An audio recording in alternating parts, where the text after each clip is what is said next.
Broadcasting live from the Big Ship. Dennis Weaver, Josh Peterson, Hayden Proffitt, Keith Kinzer, Brian Markham, and Danny Catalotto. We are Friday Night Thunder. Oh, yeah. We are here till 11 o'clock. It's the fastest 90 minutes in sports radio. It is the Friday Night Thunder Scoreboard Show. The phone lines are jammed right now, but you can try to squeeze in at 1-888-396-1574 as we go to the Sweet Tea Bakery hotline. Sweet Tea Bakery had some carrot cake and pumpkin spice cupcakes that they brought to us tonight, and that reminds me that the holiday season is just around the corner. If you want to get baking done, maybe cupcakes for a Halloween party or baking for the holidays, let Erica Coulter do all that. You can check her out on Facebook at Sweet Tea Bakery.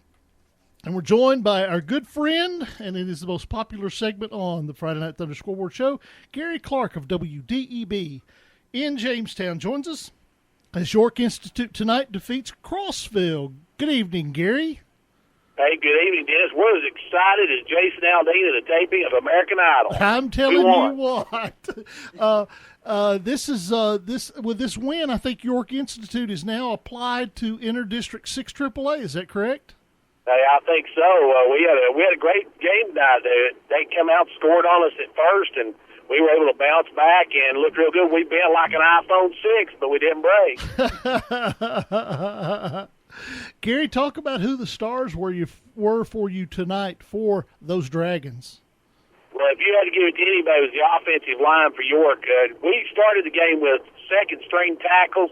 We ended the game with third-string guards. That's how far down the depth chart we were playing. Sophomores and freshmen, still able to move the ball and still able to score. I would salute those guys, but I'm afraid I'd spill my latte. Yeah. No latte salute from you. Is that what I'm hearing? That's what you're hearing. Oh my goodness gracious! So the coaches were probably looking around in the stands, seeing if a little brother or something might fit into some of this equipment. I guess, right? Hey, that's true. I'll tell you what. Of course, we could have maybe got some of the homecoming queens. This is our third in a row. Now we've seen quite a few queens this season. You've seen more taffeta than the wedding singer, haven't you? That's exactly right. Dennis Weaver, Josh Peterson talking to Garry Clark of WDEB in Jamestown, and I tore it up right then, Pito. Sorry. Big win for York tonight over Cumberland County, 27-6. Talk a little bit about what York's got coming up. They go to Upperman, then you're back home for DeKalb County, Cannon County. A little bit of a tough next couple of games as Cannon County winless when you get to them, but talk a little bit about what York expects from Upperman and DeKalb County.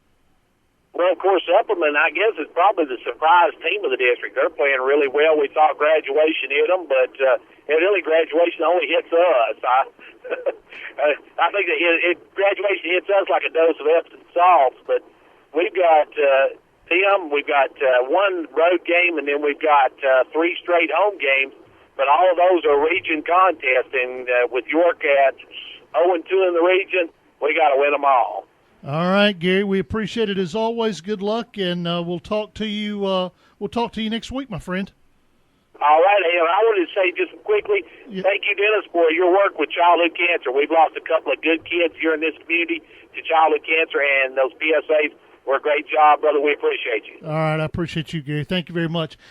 That's Garry Clark at WDEB. September is Childhood Cancer Awareness Month, and I know September is winding down, but the fight goes on. If you want to know more, go to curesearch.org or liveforte.org.